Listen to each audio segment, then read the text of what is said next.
प्रभु जी, एक प्रश्न और पूछना चाहेंगे कि जैसे हम हमारा जो आज सेशन शुरू हुआ था, तो सेशन में ही आपने कहा था कि अ, हम मतलब कि जो अशक्य है, उसकी तरफ ही हम ज़्यादा जाते हैं, इम्पॉसिबल की तरफ। हाँ, तो क्या ये हमारी जो दिमाग है, वही हमें कॉम्प्लेक्सिटी की तरफ लेके जाने की कोशिश करता है कि इसमें कुछ मज़ा आएगा और सहजता में हम नहीं रह पाते क्योंकि हमारे दिमाग को कॉम्प्लेक्सिटी की आदत पड़ गई है। और हर चीज़ में हमें लगता है कि जो चीज़ सहजता से, सरलता से आ रही है या घटित हो रही है, तो वो हमको समझ नहीं आती क्योंकि उसमें हमें कोई थ्रिल, कोई कॉम्प्लेक्सिटी नज़र नहीं आ रही होती। तो ये भी तो अहंकार का ही एक सूक्ष्म रूप हो गया प्रभु जी। वही तो मैंने बताया ना कि अहंकार को उसमें ही रस है, तभी वो ज़िंदा रहता है। कि हमें हमने ये प्रश्न इसलिए पूछा क्योंकि अभी एक प्रश्न आया था, उसमें था कि ऑथेंटिक क्वेश्चन्स पूछिए। तो यहाँ पे हम यही अंतर्दृष्टि करी हमने कि ये हमारा दिमाग ही तो है, जो कह रहा है कि अरे सरल-सरल क्वेश्चंस में आनंद नहीं आ रहा, कुछ थ्रिलिंग क्वेश्चंस पूछो, कुछ कॉम्प्लेक्स क्वेश्चंस पूछो। क्या तो पाओगे? यही ये कॉम्प्लेक्स क्वेश्चन से क्या पाओगे? ये बड़ी-बड़ी बातें करके क्या पाओगे?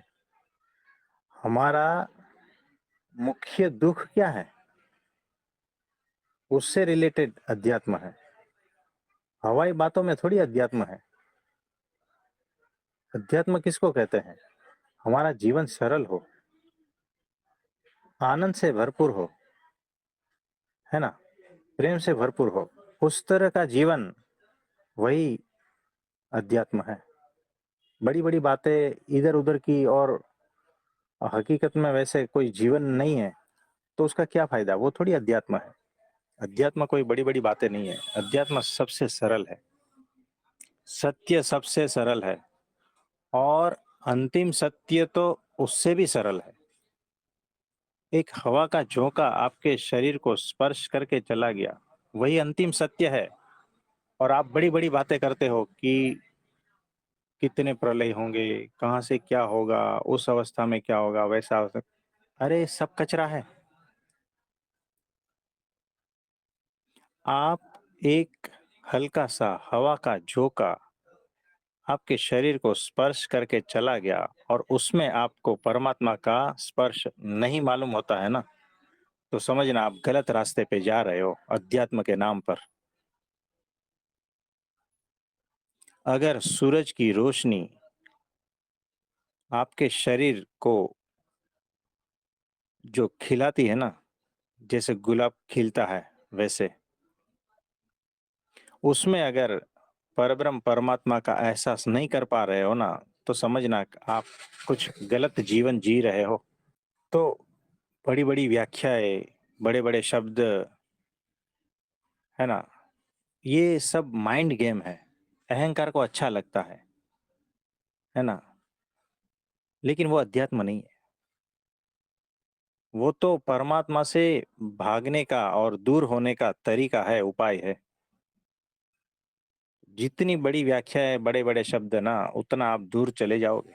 तो ये है, 6 महीने का छोटा बच्चा, उसकी आँखों में देखो ना, अगर परमात्मा नहीं दिखता है ना, तो समझ लेना आपको ज़िंदगी में कभी कहीं पर भी परमात्मा नहीं दिखेगा। ये बात है। कितना सहज और सरल है। देखो, ये मेरे वो चैनल पे जितने भी शॉर्ट्स हैं ना, उसमें कहीं शब्द नहीं है। वो सारा का सारा क्या दिखा रहा है? सहजता दिखा रही है, सब में।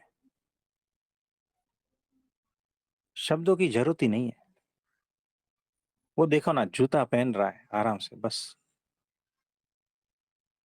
अगर उसमें आपको परमात्मा नहीं दिखता है ना, तो कहीं पर भी नहीं दिखेगा। वो हरे पत्ते खा रहा है बस, उतना ही शॉर्ट, कुछ भी नहीं है ना, क्या है? उतनी सहजता में अगर आपको परमात्मा नहीं दिखता है ना, तो कहीं पर भी नहीं दिखेगा। तो कल प्रणाम देखो गुरुजी। एकादशी है, कल एकादशी है, 25 तारीख शनिवार। आप सबको एकादशी रहनी है और जो क्वेश्चन पूछ रहे हैं, उनको निर्जला रखनी है। तो आज जिन्होंने भी क्वेश्चन पूछा है वो निर्जला एकादशी रखना है और हम उनके लिए प्रार्थना करते हैं सभी के लिए कि परमात्मा की अनंत कृपा उन पर बरसे, उनकी दृष्टि शुद्ध हो, उनके विवेक जागृत हो और परमात्मा जैसा है वैसा प्रतीत हो, ऐसा भगवान से प्रार्थना करते हैं। तो कल सभी को एकादशी का व्रत रखना है और जिन्होंने आज क्वेश्चन पूछा है उनको कल की एकादशी निर्जला रखनी है।